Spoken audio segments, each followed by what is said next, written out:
For the past 33 years, I've looked in the mirror every morning and asked myself, if today were the last day of my life, would I want to do what I am about to do today? And whenever the answer has been no for too many days in a row, I know I need to change something. Remembering that I'll be dead soon is the most important tool I've ever encountered to help me make the big choices in life. Because almost everything, all external expectations, all pride, all fear of embarrassment or failure, these things just fall away in the face of death, leaving only what is truly important. Remembering that you are going to die is the best way I know to avoid the trap of thinking you have something to lose. You are already naked. There is no reason not to follow your heart.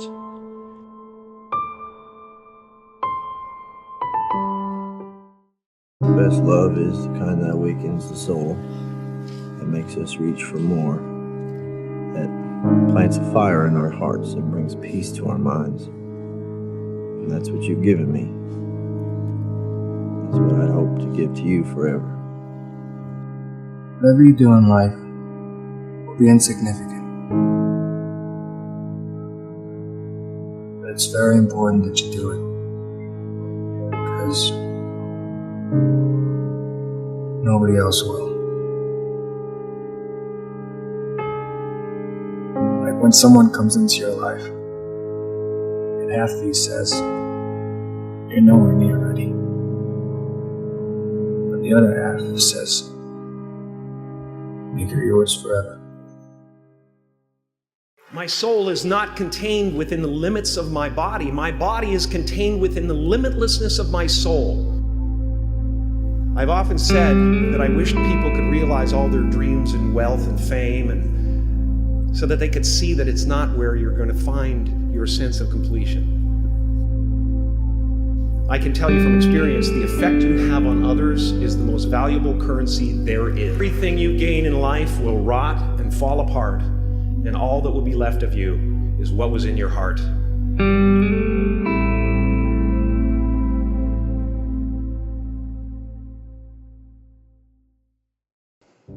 But imagine, if you will, being on your deathbed and standing around your bed, the dreams given to you by life, the ideas that you never acted on, the talents, the gifts, the abilities that you never used. And there they are, standing around your bed, looking at you with large, angry eyes, saying, "We came to you, and only you could have given us life. And now we must die with you forever." And the question is, if you died this very moment, what will die with you? What dreams, what ideas, what talents, what leadership potential, what greatness that you showed up to bring, that you allowed fear or procrastination to hold you back?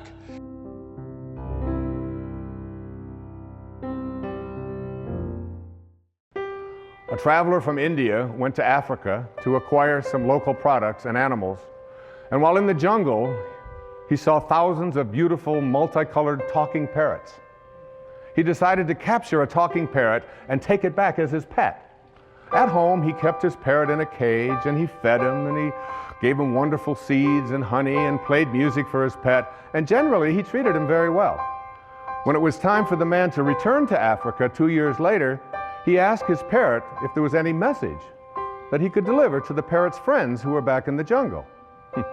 Well, the parrot told his master to say that he was very happy in his cage and that he was enjoying each day and to convey his love. Well, when the traveler arrived back in Africa, he delivered the message to the parrots back in the jungle. Just as he finished his story, a parrot with tears welling up in his eyes fell over dead. The man was alarmed, and he decided that the parrot must have been very close to the parrot in the cage, and that this was probably the reason for the sadness and for his demise. When the traveler returned to India, he told his pet what had happened. As he finished his story, the pet parrot's eyes welled up with tears, and he kneeled over dead in his cage. The man was astounded, but he figured that his pet died from the despair of hearing of the death of his close friend back in the jungle. The trader opened up the cage and tossed the dead bird outside onto the trash heap. Immediately, the pet parrot flew up to a branch on the tree outside. The trader said to him, "So you're not dead after all. Why did you do that? You tricked me." And the parrot responded, "Because that bird back in Africa sent me a very important message." What was the message? The trader wanted to know. He told me that if you want to escape from your cage, you must die while you're alive. We must indeed die while we are alive, in order to be able to look back at our waking consciousness and see ourselves trapped in our cage, which in our case is our body. And then we will see how unnecessary it is to remain caged. Impact of what you are doing. Tell the truth. Tell the truth. Charlie?